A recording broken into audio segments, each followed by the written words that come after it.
नमस्कार। E office के new version 7.3.11 में क्या हमारे लिए यूज़फुल है।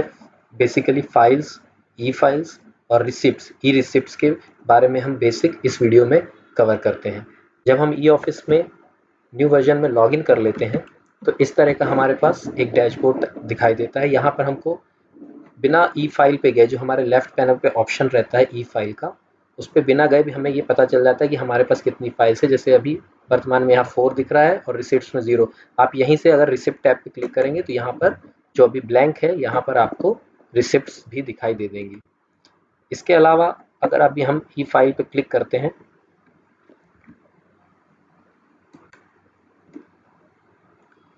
ई फाइल क्लिक करने पर हमारा बाय डिफ़ॉल्ट फाइल का इनबॉक्स खुलता है। कन्फ्यूज़न इसलिए होती है कि जो हमारी आवक शाखा कलेक्ट्रेट से या जो भी आवक शाखा से रिसिप्ट्स हमको स्कैन होकर प्राप्त हो रही हैं, वो हमें फाइल वाले इनबॉक्स में नहीं मिलेगी। कई एम्प्लॉयज़ इसमें कंफ्यूज रहते हैं कि उनको पेंडेंसी की रिपोर्ट मिलती है मगर रिसिप्ट उनके इनबॉक्स में नहीं। उसके लिए उनको ऊपर जो ऑप्शन दिया हुआ है रिसिप्ट का एक अलग है, फाइल का अलग है, उनको रिसिप्ट के इनबॉक्स में यहाँ पे आना पड़ेगा। तो यहाँ पर वो रिसिप्ट के इनबॉक्स में देख सकते हैं जो उन्हें आवक शाखा से यानी रिसीविंग सेक्शन से, CRU से, सेंट्रल रजिस्ट्री यूनिट से डाक प्राप्त हुई है। पहला कॉन्सेप्ट ये है। दूसरा ये है कि हमारे पास जब भी कोई नई डाक या फाइल आती है तो हमारे पास एक नोटिफिकेशन इस बेल आइकन पर, जो ऊपर जहाँ माउस है यहाँ पर आ जाता है। जैसे करंटली यहाँ पे 2 दिखाई दे रहा है। अगर आप क्लिक करेंगे, यहाँ जैसे मैं क्लिक करता हूँ तो इसमें अभी 2 इलेक्ट्रॉनिक रिसिप्ट मुझे मिली है ऐसा दिखा रहा है, मगर मेरे रिसिप्ट पर ब्लैंक है क्योंकि मैं उसको प्रोसेस कर चुका हूँ। लेकिन फिर भी यहाँ पर ये बेल आइकन पे ये पेंडेंसी दिखाई देती रहती है या नोटिफिकेशन दिखाई देता रहता है। अगर आपने उस पर वर्क कर लिया है तो यहीं पर क्लियर ऑल का ऑप्शन है, जिसको आप क्लिक करेंगे तो ये क्लियर हो जाएगा। जैसे मैंने क्लियर पे किया और ओके बटन पे क्लिक किया तो यहाँ से सक्सेस का मैसेज आ गया कि नोटिफिकेशन रिमूव हो चुकी है। अब कोई नया नोटिफिकेशन आएगा तो यहाँ पर फिर से वो नंबर, जितने रिसीट या फाइल होगी, वो यहाँ पर काउंट दिखाई देने लगेगा। पुराने वर्जन का जो वीडियो हमने बनाया था रिसिप्ट क्रिएट करने का, फिर रिसिप्ट क्रिएट करने के बाद उसको पुट इन फाइल करने का या नई फाइल इनिशिएट करने का विदाउट एनी रिसिप्ट, तो कॉन्सेप्ट बिल्कुल सेम है। ऑप्शंस बस ये है कि हमें यहाँ पर इस न्यू वर्जन में 2 जगह से मिलते हैं। यानी हम डायरेक्ट ऊपर जो हमारा लिंक दी हुई है रिसिप्ट की क्रिएट, हम यहाँ से भी क्रिएट कर सकते हैं और फाइल से भी हम क्रिएट कर सकते हैं। और उसके अलावा यहाँ पे जो टॉप पे 3 हॉरिजॉन्टल लाइन लेफ्ट पैनल पे, अगर हम इसको क्लिक करेंगे तो भी हमारे जितने भी ऑप्शंस हैं वो हमें यहाँ पे दिखाई देने लगते हैं। और इसी रिसिप्ट पे अगर आप क्लिक कीजिएगा तो यहाँ पर ब्राउज एंड डायरीज का ऑप्शन आ जाता है। इस ब्राउज एंड डायरीज से भी आप नई जो फाइल है, यहाँ पे क्लिक करने पर फिजिकल और इलेक्ट्रॉनिक लिखा आ रहा है। अगर मुझे, वैसे बेसिकली हमें इलेक्ट्रॉनिक ही क्रिएट करना है, फिजिकल का यहाँ पर कोई काम नहीं है क्योंकि हम पेपरलेस की तरफ हैं।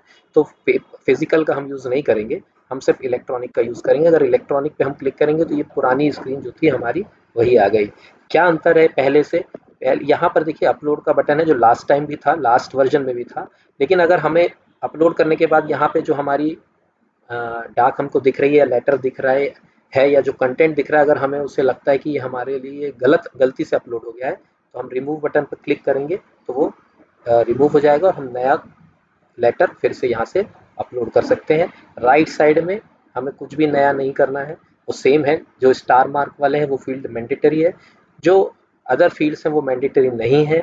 एक्सेप्ट नेम और डेजिग्नेशन में स्टार मार्क लगा है पर रेड कलर का नहीं है वो। इसका मतलब यह है कि नेम या डेजिग्नेशन में कोई एक चीज़ तो आपको भरना पड़ेगा, दोनों चीज़ें मैंडेटरी नहीं है। और दोनों है तो बहुत अच्छा है।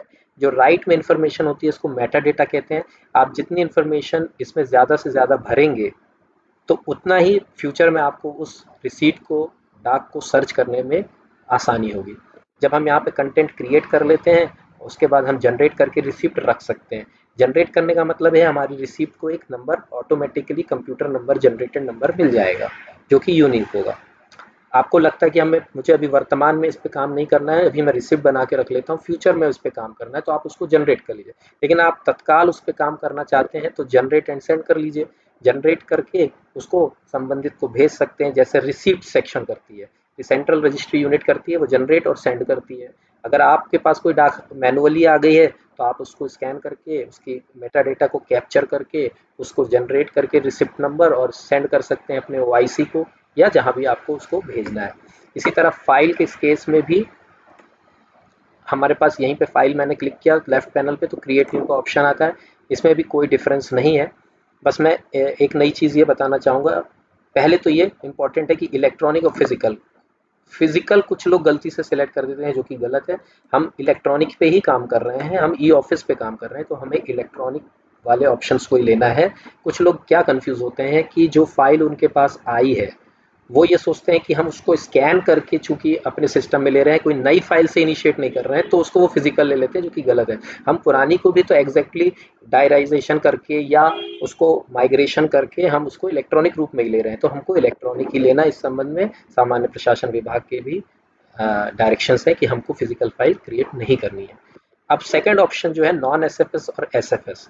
नॉन एसएफएस और एसएफएस का मतलब है कि नॉन एसएफएस में देखिए यहाँ पर मुझे जैसे ऑप्शंस ड्रॉप डाउन में मिल रहे हैं सिलेक्ट करने के लिए। जैसे मैंने यहाँ पे ले लिया संभाग कलेक्ट्रेट, फिर यहाँ पे ऑफिस ले लिया, फॉर एग्जांपल एनआईसी ले लिया या जो भी ले लिया, इस तरह का ले लिया। तो फाइल क्रिएशन के वक्त ये जो ऊपर ऑप्शंस आ रहे हैं, इस ऑप्शंस के आधार पर आपकी फाइल नंबर क्रिएट होगा।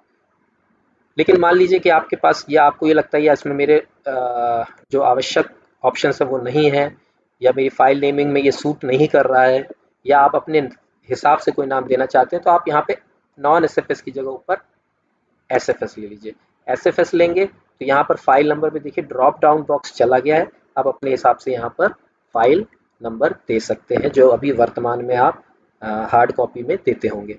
इसके अलावा नीचे फिर बेसिक है कि आपका जो विषय है वो लिखिए, बाकी फील्ड्स मैंडेटरी नहीं है, लैंग्वेज ले लीजिए और कंटिन्यू वर्किंग करके करेंगे तो नया फाइल नंबर जनरेट हो जाएगा। आगे के वीडियोस में हम नए वर्जन में कैसे क्रिएट करना है रिसिप्ट और फाइल, उसको भी एक बार करके देख लेंगे डेमो वर्जन में। इसी वीडियो में एक इम्पॉर्टेंट पॉइंट और देख लेते हैं। मान लीजिए किसी कर्मचारी ने एक फाइल क्रिएट की या रिसिप्ट क्रिएट की, मगर उसको क्रिएट करने के बाद किसी को सेंड नहीं किया, तो वो ये कंफ्यूज होते हैं कि वो फाइल क्रिएट होके गई कहाँ, क्योंकि वो कहीं पे इनबॉक्स में भी नहीं दिख रही है, सेंट में तो नेचुरली नहीं होगी क्योंकि किसी को भेजा नहीं है, तो उसमें कोई ऐसी विशेष बात नहीं है। अगर हम फाइल टैब पे आएंगे तो एक क्रिएटेड का ऑप्शन आता है, जहाँ पे मेरा माउस अभी लेफ्ट में हाईलाइट है। आप इसमें क्रिएटेड पे आएंगे तो आपको यहाँ पर फाइल दिखेगी जो आपने क्रिएट की है, मगर उस पर कोई किसी को भेजा नहीं है। सेम रिसिप्ट में भी ऑप्शन ये आपका आता है क्रिएटेड का, तो वो रिसिप्ट भी आपको मिल जाएगी जो आपने क्रिएट तो कर ली है मगर उस पर कोई काम नहीं किया है। इसके अलावा other points, other file related और रिसिप्ट रिलेटेड पॉइंट्स को हम नेक्स्ट वीडियो में कवर करेंगे। Thank you.